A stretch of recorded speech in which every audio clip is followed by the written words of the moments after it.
మేము అధికారంలో ఉన్నప్పుడు రైతులందరూ సంతోషంగా ఉన్నారు, మద్దతు ధర ఇచ్చినప్పుడు ప్రజలందరూ మద్దతు ధరతో అవసరం లేకుండా ఎంతో సంతోషంగా ఉన్నారు. ఇప్పుడు కూటమి ప్రభుత్వం వచ్చిన తర్వాత రైతులు నష్టపోతున్నారు, మద్దతు ధర లేకుండా ప్రజలను ఇబ్బంది పెడుతున్నాడు చంద్రబాబు నాయుడు, రైతులను బాగా ఇబ్బంది పెడుతున్నాడు అనేది నిన్న జగన్మోహన్ రెడ్డి చెప్పిన మాట.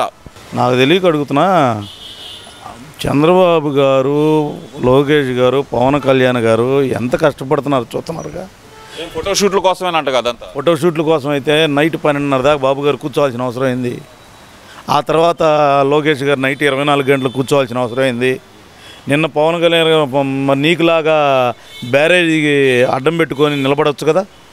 మరి చేలోకి ఎందుకు దిగాడు? ఫోటోషూట్ కోసం దిగారా? కోసమని వాళ్ళు అంటున్నారు. మరి నువ్వెందుకు దిగలేదు ఫోటోషూట్ కోసం ఆ రోజు?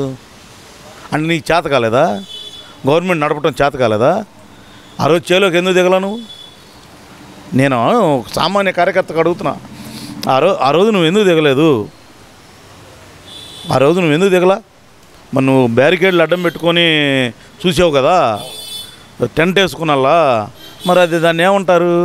నువ్వు ఫోటోషూట్ కోసం చేసావా, వాళ్ళు ఫోటోషూట్ కోసం చేశారా? అది రైతులను పరామర్శించడం కోసం నేను చేశాను. అది నేను క్షేత్రస్థాయిలోకి వెళ్తే కనుక అధికారులందరూ నా చుట్టూ ఉంటారు కాబట్టి నేను వెళ్ళలేకపోయాను ఆ టైంలో. ఇప్పుడు వీళ్ళ అధికార దర్పంతో వీళ్ళు ఫోటోషూట్ కోసం కాదు. అప్పుడు నీకు అధికారం లేదా? మరి ఆయన ఉద్దేశం అదే. మరి ఆ రోజు నీకు అధికారం ఉందా లేదా? మరి అధికార దర్పం ఏంది అంటే, అధికార దర్పంతో నువ్వు టెంట్ వేసుకొని బ్యారికేడ్లు పెట్టుకొని పనిచేసావు. ఇవాళ వీళ్ళకి అధికారం లేదనేక వాళ్ళు చేలోకి వెళ్ళింది. ఇప్పటికైనా అర్థం చేసుకో జగన్మోహన్ రెడ్డి, ఏది పడితే అది మాట్లాడకూడదు. వ్యవస్థలో అన్నీ పాయింట్ ఒకప్పుడు ఏమీ లేదనుకునేవాళ్ళు మీడియా. ఇప్పుడు ప్రతిదీ నువ్వు చెప్పిన సెకండ్కి నీకు ఫోటో వస్తుంది. అర్థమైందా? నువ్వు అన్నావు చూసావా? ఇవాళ పేపర్లో చూసా నేను, నాకు నవ్వు వస్తుంది. ఇది బాబు గారు సృష్టించిన విపత్తు అని. బాబు గారు సృష్టించింది విపత్తు. మరి చదువుకున్నావా? నేను ఫస్ట్ క్లాస్ స్టూడెంట్ అంటావు కదా. ఫస్ట్ క్లాస్ స్టూడెంటే అండి ఆయన, పదే చదువుతున్నాడు కదా. ఫస్ట్ క్లాస్ స్టూడెంటేగా. మరి ఈ విపత్తు ఎవరు చేశారు? ఇది ప్రకృతి చేసిద్దా లేదా బాబు గారు చేస్తారా? నాకు తెలియక అడుగుతున్నా. ఇది బాబు గారు చేస్తారా, ప్రకృతి చేసిద్దా? ఎవరు చేస్తారు? ప్రకృతి చేసిద్ది. చిన్నపిల్లాడిని అడిగినా చెబుతారు ఇది ప్రకృతి విపత్తు అని. ఆ వచ్చేది తుఫాను ఎక్కడ తీరం దాటిద్ది అనేది ఎవరికన్నా తెలిసిద్దా? నీకేమైనా తెలిసిందా? మరి నువ్వు ఇంట్లో కూర్చున్నావు కదా, ఇంట్లో కూర్చొని మరి ప్రెస్ మీట్ పెట్టి చెప్పొచ్చుగా ఆ రోజు. ఇదిగో పలానా సార్ తీరం దాడుతుంది బాబు గారు, మీరు అక్కడికి వెళ్ళి పని చేయండి అని చెప్పొచ్చుగా. నీకంత మరి బాబు గారు సృష్టించిన విపత్తు అంటున్నావు కదా, చెప్పొచ్చుగా మరి బాబు గారికి. అంటే ఏది పడితే అది మాట్లాడటం జగన్మోహన్ రెడ్డి, నువ్వు సైకోగా మాట్లాడుతున్నావు, అర్థం కావట్లేదు. నాలెడ్జ్ లేకుండా మాట్లాడుతున్నావు, అర్థం కావట్లేదు. ఫస్ట్ క్లాస్ స్టూడెంట్ అంటే ఇట్లానే ఉంటారని అర్థం చేసుకునేటట్టు మాట్లాడుతున్నావు, మాకు అర్థం కావట్లా. ఇప్పటికైనా అర్థం చేసుకో జగన్మోహన్ రెడ్డి. ఈరోజు ఫోటోషూట్ కోసం అయితే చేలో దిగడగా పవన్ కళ్యాణ్. నిన్న లోకేష్ గారు 24 గంటలు పనిచేయడుగా. బాబు గారు 12:30 గంట నైట్ 12:30 దాకా ఉండాల్సిన అంత అవసరం ఏం లేదుగా. ఒకవైపు రాష్ట్రం అల్లాడిపోతుంటే ఈ డైలాగ్ గుర్తుపెట్టుకోండి బాగా. రాష్ట్రం అల్లాడిపోతుంటే వీళ్ళు ఏసీ గదుల్లో కూర్చొని, అంటే ఏసీ గదుల్లో కూర్చోక ఎక్కడ కూర్చొని ఆర్టీజీ చేస్తారు? రియల్ టైం గవర్నెన్స్ అంటే ఎక్కడ కూర్చొని చేస్తారు? రియల్ టైం గవర్నెన్స్ అంటే కూడా తెలియదు జగన్మోహన్ రెడ్డికి. మరి ఇంకా దానికి రియల్ టైం అంటే ఏంటంటే ఏ సెకండ్కి ఎలా ప్రకృతి విపత్తు చూస్తుందో అది ప్రజలకు వివరించడం. నువ్వు చూసావా? మెసేజ్ 2 సెకండ్లో నీకు ఇవాళ పిడుగుపడుతుంది వస్తుంది, అవునా కాదా? అది దేనివల్ల వస్తుంది? జగన్మోహన్ రెడ్డి వల్లే వస్తుంది అంటున్నారు. జగన్మోహన్ రెడ్డి వల్ల వస్తుందా? ఏం టెక్నాలజీ? నాకు తెలియకూడదు. ఏం టెక్నాలజీ ఇచ్చాడు ఆయన చెప్పను. అసలు ఈ టెక్నాలజీ గురించి చెప్పమను కొద్దిగా. ఇదిగో మెండా తుఫాను సెకండ్కి మెసేజ్లు పంపించారు, అప్డేట్ వచ్చింది. దేనికి వచ్చింది? రియల్ టైం గవర్నెన్స్ వల్లే. రియల్ టైం గవర్నెన్స్లో ఇలాంటి ఒక ఉండటం వల్లే యాప్ వస్తుంది. నీకు పిడుగులు పడితేనే 5 నిమిషాల ముందు చెబుతున్నారు, ఇక్కడ వాతావరణం బాగలేదు, వాతావరణం వాన ఇది వస్తాయి, మీరు జాగ్రత్త పడండి అని 5 నిమిషాలకు ఒకసారి 10 నిమిషాలకు ఒకసారి. ఇది ఇప్పుడు పెట్టింది కాదు, 2015లో చంద్రబాబు గారు పెడితే నీ గవర్నమెంట్లో కూడా ఇది పనిచేసింది. అంటే నువ్వు పెట్టావు అప్పుడు. ఎందుకు మాట్లాడతావు జగన్మోహన్ రెడ్డి? ఏముందని మాట్లాడుతున్నావు నాకు అర్థం కావట్లా. 24 గంటలు కూటమి ప్రభుత్వం ఆ లెక్కన చేస్తేనే కేంద్రం మెచ్చుకుంది. కేంద్రం చరిత్రలో ఇలా చేసిన ముఖ్యమంత్రి లేడని, ఇలా అప్డేట్ చేసిన ముఖ్యమంత్రి లేడని చెప్పింది. ఇలా ప్రాణ నష్టం జరగలేదే, ఆస్తి నష్టం జరగలేదే. నువ్వు చేసిన దానికి ఆ రోజు ఎంత ఇబ్బంది పడింది బ్యారేజీ. పడవ వల్ల ఆ రోజు మరి ఇలా అదే పడవ ఎంత ఎన్డీఆర్ఎఫ్ వాళ్ళు పక్కన పెట్టారంత జాగ్రత్తగా ఆ రోజు అది నువ్వు జాగ్రత్త చేసావా? నువ్వు కావాలని చేసావు ఆ రోజు, అంతేనా కదా? తెలిసిపోయింది కదా. 2 పడవలు కట్టి తీసుకెళ్ళి బ్యారేజీకి, అదే బ్యారేజీకి ఇలా 2 పడవలు వస్తే ఎట్లా కంట్రోల్ చేశారు? నువ్వెందుకు చేయలేదు ఆ రోజు? ఇదే అడుగుతారు జనం. నువ్వు బయటికి రా. నాకు చిన్న అనుమానం అండి, తప్పుగా అనుకోవద్దు. నాకు నిన్న ఈ న్యూస్ చూసిన దగ్గర నుంచి నేను ఒక చిన్న డౌట్ వస్తుంది. కృష్ణా బ్యారేజీలకి 3 బోట్లు అడ్డం పడినాయి. నిన్న అకస్మాత్తుగా పెన్నా బ్యారేజీ మీదకి పడవ దూసుకొచ్చింది. ఏంటంటారు, వరదలు వచ్చిన ప్రతిసారి ఈ పడవలు కొట్టుకు రావటం ఎక్కడ ఏం జరుగుతుందంటారు అసలుకి? మనం ఆ పడవది కూడా తీస్తారు లాగండి, నిన్నేగా జరిగింది. అది కూడా బయటకు వచ్చిద్దిలే. కానీ ఏం జరిగిందో పొరపాటు జరగవచ్చు, గ్రహపాటు జరగవచ్చు.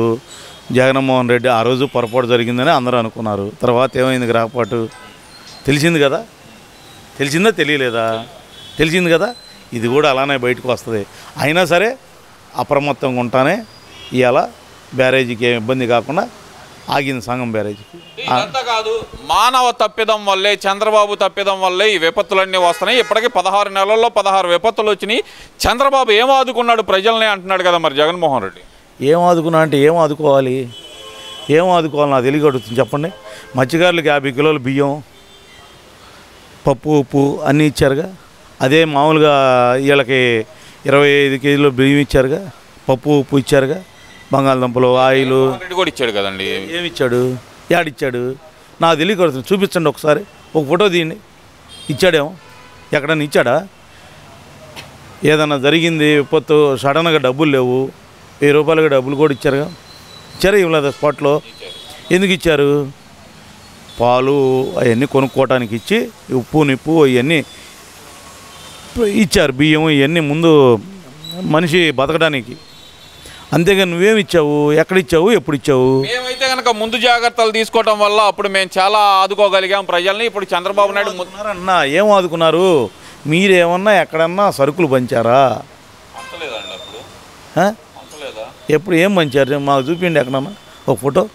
మరి వాళ్ళు ఏందండి పంచామని చెప్పి 4 బంగాళదుంపలు 4 ఉల్లిపాయలు వీడియోలు చూపిస్తున్నారు కదా. 3 టమాటాలు 3 టమాటాలు మర్చిపోయామండి, ఒకటి మర్చిపోయా నేను. 3 టమాటాలు 4 బంగాళదుంపలు 3 ఉల్లిపాయలు ఇవి ఆయన పంచింది. పంచారనుకున్నా కాసేపు. ఎవరికి పంచి ఉంటారు? అక్కడ బాధితులకే పంచుంటారండి. బాధితులకు పంచితే జనం అంతా తెలిసిద్దిగా మరి మీడియాకి. మరి ఎక్కడ పంచి ఉంటారు వాళ్ళు? వాళ్ళ కార్యకర్తలకు పంచి ఉంటారు. గుర్తుపెట్టుకో, ఎప్పుడైనా సరే మనకి చంద్రన్న రాష్ట్రానికి ఇచ్చిన వరం గుర్తుపెట్టుకోండి ప్రజలారా. ఇప్పటికైనా సరే, నిన్న ఆయన అంతసేపు కూర్చోవాల్సిన అవసరం లేదుగా. వాళ్ళ తమ్ముడు కొడుకు పెళ్ళి ఉందిగా, పెళ్ళికి వెళ్ళొచ్చుగా. వెళ్ళాడా? వెళ్ళలేదుగా. చివరి నిమిషంలో వెళ్ళారు. చివరి నిమిషంలో అంటే పెళ్లి రోజు వెళ్ళాడు. లాస్ట్ టైంలో అది నిన్న సాయంత్రం వెళ్ళాడు. నిన్న సాయంత్రం కూడా ఎందుకు వెళ్ళాడు? ఆ విపత్తు ఎంత అనేది ప్రకటించి వెళ్ళాడు. 5,265 కోట్లు ఇది నష్టము ఆంధ్రప్రదేశ్కి అని చెప్పి వెళ్ళాడు. చెప్పేశాడు కదా. ఇంకా విపత్తు ఇది, ఇంత నేను సేవ్ చేశాను, ప్రాణ నష్టం జరగకుండా, ఆస్తి నష్టం జరగకుండా చేశాను, చాలా తగ్గించాము మేము అని చెప్పేసి, ఇదిగో ఇంకా ఎంత నష్టం వచ్చింది ఆంధ్రప్రదేశ్కి అని చెప్పి 5,265 కోట్ల నష్టం అని చెప్పి వెళ్ళాడు వివరంగా. నువ్వు దానికి నిన్న స్టేట్మెంట్లు ఏం చెప్పా? ఇది బాబు గారు చేసిన విపత్తు అంట. నవ్వు వస్తుందిరా సౌమ్య నువ్వు మాట్లాడేదానికి. బాబు గారు చేసిన విపత్తు ఏంది? ఇదేమైనా వానపడమని బాబు గారు చెబుతారా? లేకపోతే మీ నాన్న ఏమైనా పైనుండి ఏమైనా చెప్పాడేమో, అంతే కదా. మరి నువ్వు అలా మాట్లాడు. నువ్వు ఆ మాట అంటే మేము ఈ మాట అంటాం. ఎందుకనో అంటే బాబు గారు ఏమి విపత్తు చేశాడు చెప్పండి, నాకు తెలియకడుగుతా. ఏం చేశాడు? ఎవరిని నాశనం చేశాడా?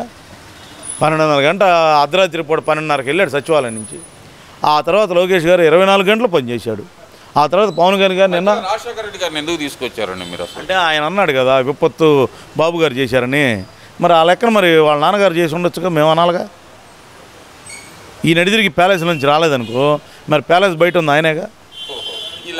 మరి అంతే కదా, మరి కామన్గా అనుకోవాలి కదా మనం. అంతేగాని ఎప్పుడూ ఒకరిని విమర్శించకూడదు. నువ్వు తానా అంటే మేము తందానా అంటాం. గుర్తుపెట్టుకో జగన్మోహన్ రెడ్డి.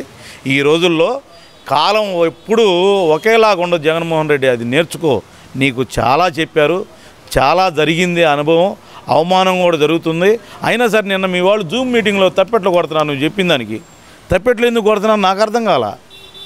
నువ్వేను అండగా ఉందాం మనం అంటున్నాడు. అండగా ఉందామన్నాడా, లేకపోతే మనం ఇది చేసాము ఇప్పుడు ఇది చేయట్లేదని తప్పెట్లు కొట్టారా? నాకు అదే అర్థం కావట్లా. అందరు జూమ్ మీటింగ్లో సూపర్ సూపర్ అంటున్నారు, నాకు అదే అర్థం కాల. ఏం చేశారు జూమ్ మీటింగ్లో మీరు సూపర్ అంటారు? ఏమన్నా చేశారు మీరు? ఏమన్నా మిమ్మల్ని వచ్చి విమానం లేదని చెప్పి నువ్వు ఇంటికాడ కూర్చుంటివే, మరి అదే విమానం లేదని బాబు గారు ఇంటికాడ కూర్చోలేదే? హెలికాప్టర్లో ఏరియల్ సర్వే కూడా చేసేచ్చాడుగా, చేశాడు. నీ 5,265 కోట్లు నష్టమని తేల్చాడు, ఇవన్నీ తేల్చాడుగా.